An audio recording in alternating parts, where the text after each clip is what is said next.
আসসালামু আলাইকুম সুপ্রিয় দর্শক, কেমন আছেন সবাই? আশা করছি সকলে ভালো আছেন। আজকের ভিডিওতে আমরা নর্থ ম্যাসিডোনিয়ার টিআরসি কার্ড সম্পর্কে কিছু গুরুত্বপূর্ণ তথ্য দিব। এরই পাশাপাশি বিএমইটি ম্যান পাওয়ার ক্লিয়ারেন্স, বর্তমানে ম্যান পাওয়ার ক্লিয়ারেন্স এখন দিছে কিনা ম্যাসিডোনিয়ার ক্ষেত্রে, এই বিষয় নিয়ে আমরা আজকে কিছু কথা বলতে চাই। অবশ্যই আপনারা ভিডিওটি না টেনে শেষ পর্যন্ত দেখবেন, অনেক কিছু গুরুত্বপূর্ণ তথ্য আজকের এই ভিডিও থেকে আপনারা পেয়ে যাবেন। যারা নতুন এসেছেন চ্যানেলটি সাবস্ক্রাইব করে রাখবেন।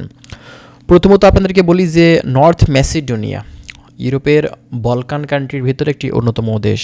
এই দেশটাতে কিন্তু বর্তমানে এখন প্রচুর পরিমাণে কাজের সুযোগ আছে। আপনারা চাইলেই কিন্তু এই দেশটাতে এখন ফাইল সাবমিট করতে পারেন, যেহেতু ভিসা খোলা আছে। বর্তমানে এখন ভিসা হয়ে যাবে, কোনো সমস্যা নেই, ঠিক আছে। এখন আসেন অনেকে টিআরসি সম্পর্কে আমাদের কাছে জানতে চাচ্ছেন এবং ম্যান পাওয়ার সম্পর্কে জানতে চাচ্ছেন। তো টিআরসি কার্ডগুলো তো আসলে কত দিনের ভিতরে আপনি পেতে পারেন? আপনি বাংলাদেশ থেকে যখন নর্থ ম্যাসিডোনিয়াতে যাবেন নতুন করে, তখন আপনি সেখানে 2 থেকে 3 মাস সময় লাগবে আপনার টিআরসি কার্ডটা পেতে। এবং আপনি সেখানে যাওয়ার পরে দেখা যাবে যে যদি সাপ্লাই কোম্পানি হয় এক্ষেত্রে একটু সময় নিতে পারে। তবে ব্যাপারটা আপনার সাপ্লাই কোম্পানিগুলো বেশিরভাগ ক্ষেত্রে সার্বিয়াতে বেশি দেখা যায়, রোমানিয়াতে বেশি দেখা যায়, সেক্ষেত্রে কিন্তু একটু সময় বেশি লেগে থাকে অনেক কোম্পানির ক্ষেত্রে।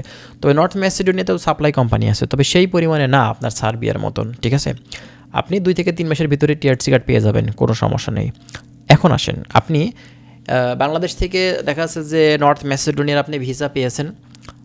বিএমইটি ম্যান পাওয়ার ক্লিয়ারেন্স কিন্তু অনেকেরই হয় না, বা অনেকে বলেন দিচ্ছে না, কতদিন লেগে থাকে, বিভিন্ন ধরনের প্রশ্ন কিন্তু করে থাকে। তো বিএমইটি ম্যান পাওয়ার ক্লিয়ারেন্সের কথা বলতে গেলে দেখা যায় যে যদি ঠিকঠাকভাবে হয়ে যায়, এটা আপনার দেখা যায় 3 থেকে 5 দিনের ভিতরেই ম্যান পাওয়ারটা হয়ে যায় অনেক সময়। যদি কোনো ঝামেলা থাকে, আপনার ডকুমেন্টস, আপনার কোম্পানি, যে কোনো যদি সমস্যা থাকে, সেক্ষেত্রে কিন্তু আপনার ম্যান পাওয়ারটা হতে সময় লাগবে, আর না হলে কিন্তু হবে না, ঠিক আছে। তো যখন হয় না তখন কিন্তু দেখা যায় অনেক এজেন্সি আছে যারা কিন্তু কন্ট্রাক্টে আপনার হচ্ছে ইমিগ্রেশন কন্ট্রাক্ট করে বাংলাদেশ থেকে কিন্তু পাঠায়। তো এভাবে কন্ট্রাক্ট করে অনেকেই বাংলাদেশ এয়ারপোর্ট পার হয়ে গেলেও দেখা যায় যে আপনার নিজের ভিসার সমস্যা আছে, ডকুমেন্টসের সমস্যা আছে। নর্থ ম্যাসিডোনিয়ার যে এয়ারপোর্ট, সেখানে যাওয়ার পরে কিন্তু ব্যাক এসে থাকে বাংলাদেশে। এভাবে কিন্তু অনেকেই অলরেডি আমরা দেখেছি যে নর্থ ম্যাসিডোনিয়ার এয়ারপোর্ট থেকে কিন্তু ব্যাক দিয়েছে। আরেকটা বিষয় ব্যাক দেওয়ার, সেটা হচ্ছে আপনার এয়ারপোর্ট থেকে ব্যাক কিসের জন্য দেয়, এটা কিন্তু আরও বেশ কিছু কারণের জন্য দিয়ে থাকে। যেমনটা ধরেন আপনি বাংলাদেশ থেকে নর্থ ম্যাসিডোনিয়াতে গেছেন, এই ব্যাপারটা আপনার কোম্পানি জানে না, আপনার এজেন্সি তাদেরকে অবগত করেনি। এ কারণে অনেক সময় কিন্তু কোম্পানি না জানার কারণে কোম্পানি আসে না এবং এয়ারপোর্ট থেকে আপনার ইমিগ্রেশন কিন্তু ক্রস করতে দেয় না, কারণ আপনার কোম্পানি নেই এয়ারপোর্টে, আপনাকে রিসিভ করবে কে? এটা কিন্তু বেশ একটা ঝামেলাকর বিষয়। এজন্য কী করতে হবে, আপনার অবশ্যই এজেন্সি ওই কোম্পানিকে জানাতে হবে। আরেকটা বিষয়, সেটা হচ্ছে নর্থ ম্যাসিডোনিয়াতে অনেকে গিয়ে সেখান থেকে গেম দিয়ে থাকে। এই গেম দেওয়ার কারণে কিন্তু অনেক সময় দেখা যায় যে কোম্পানি হচ্ছে বাংলাদেশিদের উপরে বিরক্ত হয়ে থাকে, ঠিক আছে।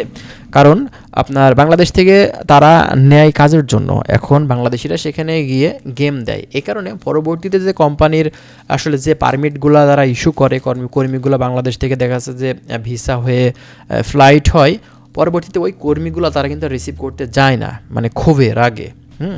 তো এই বিষয়গুলো আমরা অনেক সময় কিন্তু দেখেছি, এমনটা কিন্তু হয়েছে। এজন্য যারা নর্থ ম্যাসিডোনিয়াতে যাচ্ছেন একটু বুঝে শুনে যাবেন, কারণ অনেক সময় কিন্তু এমনটা সমস্যা আমরা দেখেছি। তবে এটা কিন্তু আপনার দেখা যাচ্ছে যে শতকরা 10%, 90%ই কিন্তু কোম্পানি রিসিভ করে থাকে, এতে কোনো সমস্যা হয় না। তো যারা নর্থ ম্যাসিডোনিয়াতে বর্তমানে এখন যাচ্ছেন, বিএমইটি ম্যান পাওয়ার ক্লিয়ারেন্স নিয়ে সমস্যা নেই। যদি সব কিছু ঠিকঠাক থেকে থাকে অবশ্যই কিন্তু 5 থেকে 7 দিনের ভিতরে আপনার বিএমইটি ম্যান পাওয়ার ক্লিয়ারেন্স হয়ে যাবে, এতে কোনো ধরনের সন্দেহ কিন্তু নেই, ঠিক আছে। তো যাই হোক, যারা ম্যাসিডোনিয়া সম্পর্কিত আরও তথ্য আমাদের কাছ থেকে জানতে চাচ্ছেন, অবশ্যই আপনারা চ্যানেলটি সাবস্ক্রাইব করে রাখবেন। আমরা প্রতিনিয়ত চেষ্টা করব নর্থ ম্যাসিডোনিয়ার আরও অনেক ধরনের গুরুত্বপূর্ণ তথ্যগুলো আপনাদেরকে দেওয়ার। ভালো থাকবেন, আল্লাহ হাফেজ।